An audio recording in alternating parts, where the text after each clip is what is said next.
Salam dan salam jumpa kembali dalam kasih dan anugerah dari Tuhan kita Yesus Kristus. Pada hari ini kita akan merenungkan satu bagian firman Tuhan, dan karena itu saya mengajak kita untuk berdoa. Marilah kita berdoa. Bapa di surga, kami sangat bersyukur kepadamu karena Engkau menolong, menyertai dan membimbing kami sampai hari ini. Terima kasih untuk kasih-Mu yang besar yang tidak dapat kami balaskan. Hanya pujian, hormat, dan kemuliaan kami naikkan kepadamu. Pimpin kami di hari ini Tuhan, karena kami mau belajar firman-Mu. Kiranya kami dapat mengerti dan dikuatkan melakukannya. Dalam nama Tuhan Yesus, kami berdoa dan memohon. Amin. Hari ini kita belajar tentang karya Roh Kudus yang menghibur orang percaya. Di dalam Yohanes pasalnya yang ke-14 ayatnya yang ke-26 dikatakan demikian.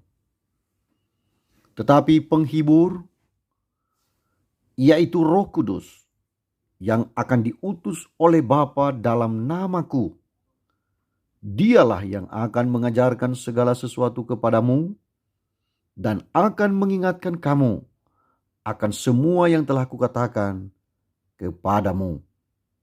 Demikian pembacaan firman Tuhan.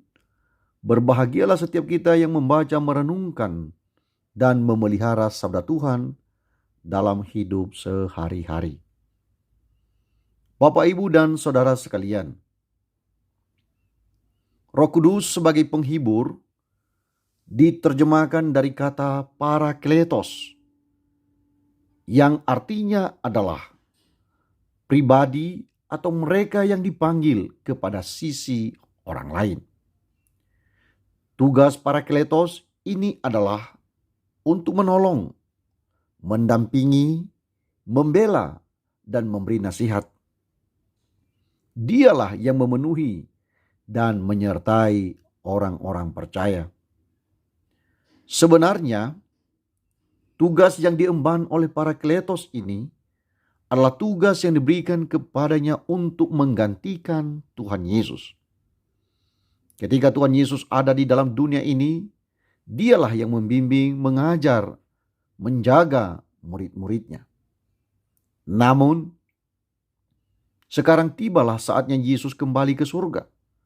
Dan karena itu Roh Kudus diutus untuk mendiami orang-orang percaya. Pribadi Roh Kudus dan Yesus Kristus memang berbeda, tetapi kualitas dan naturnya serta esensinya sama. Yesus dan Roh Kudus, keduanya adalah pribadi-pribadi yang bersatu dalam Allah Tritunggal. Roh Kudus berkarya dalam diri kita.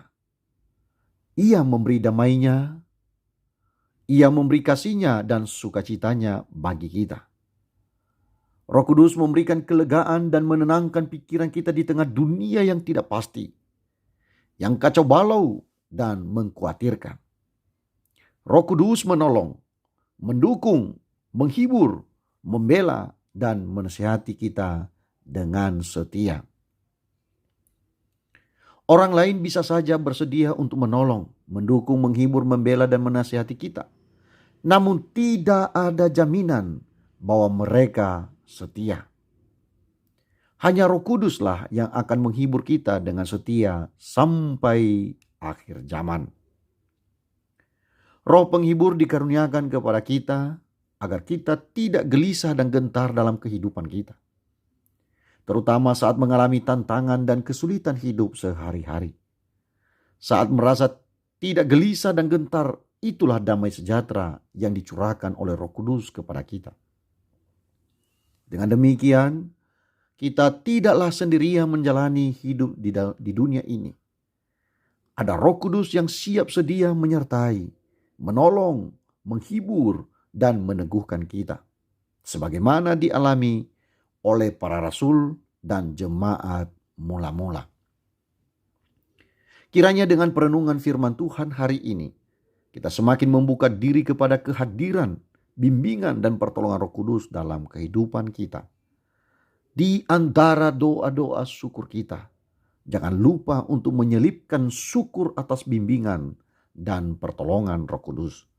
Dari sekian banyak doa permohonan kita, jangan lupa mohon kepada Tuhan agar selalu mengutus Roh Kudus-Nya bagi kita untuk menyertai, menolong, menghibur, membela, dan menasihati kita. Kiranya kita juga belajar dan meneladani sifat-sifat Roh Kudus. Kita semakin baik kepada Tuhan dan sesama. Kita semakin peduli dengan orang lain yang ada di sekitar kita. Kita semakin mengasihi Tuhan dan sesama. Kiranya kasih kita nyata dalam menolong, menghibur, membela, dan menasihati sesama kita. Tuhan Yesus memberkati kita sekalian.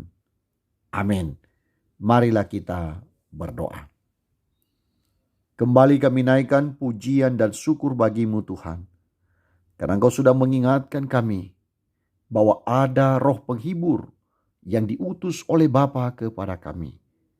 Ajar kami untuk selalu mengandalkan Roh Kudus. Ajar kami untuk selalu setia kepada-Mu.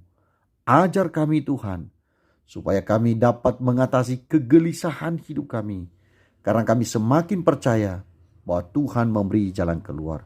Roh Kudus yang membela, Roh Kudus yang mengajar, Roh Kudus yang menemani, dan Roh Kudus yang menasihati. Terpuji termulia nama Tuhan selama-lamanya. Dalam nama Yesus kami bersyukur. Amin.